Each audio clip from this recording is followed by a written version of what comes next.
আজ আমরা সবক নাম্বার ৩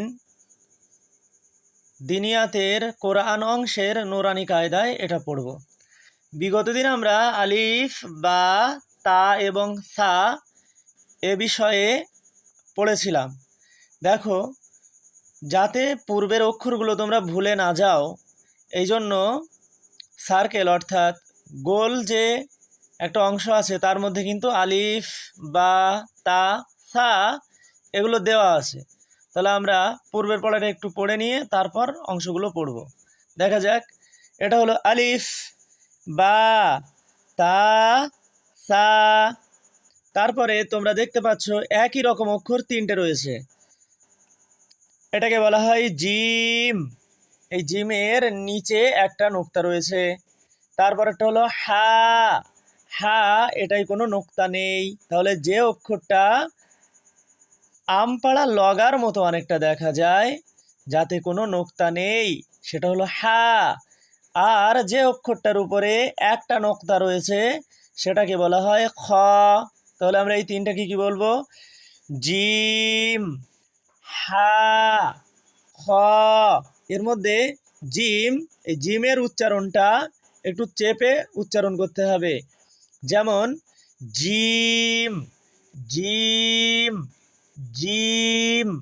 তারপরে যে হা অক্ষরটা রয়েছে, এই হা অক্ষরটা উচ্চারণ করার সময় গলার ভিতর থেকে একটা শা শা শব্দ হবে। যেমন দেখো, হা, হা, হা। তারপরে খ, এটার নাম হলো খ। তাহলে আমরা এর পরের পড়াগুলো দেখি।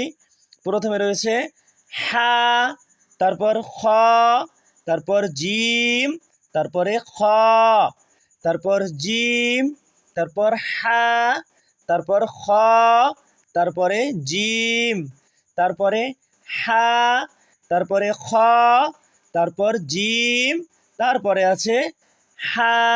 এই অক্ষরগুলো আমরা বই দেখে দেখে বারবার পড়ব। সর্বদা খেয়াল রেখে দেবো আমাদের উচ্চারণগুলো যেন সঠিক হয়। যদি প্রথম থেকে উচ্চারণগুলো সঠিক করা যায়, তাহলে আমরা কোরআনও সহিভাবে পড়তে পারবো। তারপরের অক্ষরগুলো আমরা একটু পড়ি।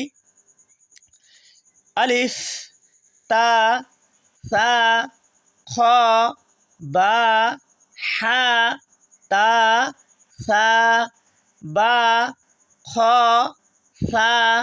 আলিফ, হা, তা, সা, জিম। আলিফ, জিম, খ, সা, তা, হা, তা, খ, বা, সা, বা। আলিফ, সা, তা, বা, আলিফ। এইভাবে আমরা পূর্ণ পড়াটা বারবার পড়ব। যদি পড়ি তাহলে তোমরা দেখবে তোমাদের পড়া আস্তে আস্তে এগিয়ে যাচ্ছে। ঠিক আছে, তাহলে আজ এই পর্যন্ত। আসসালামু আলাইকুম রহমতুল্লাহ।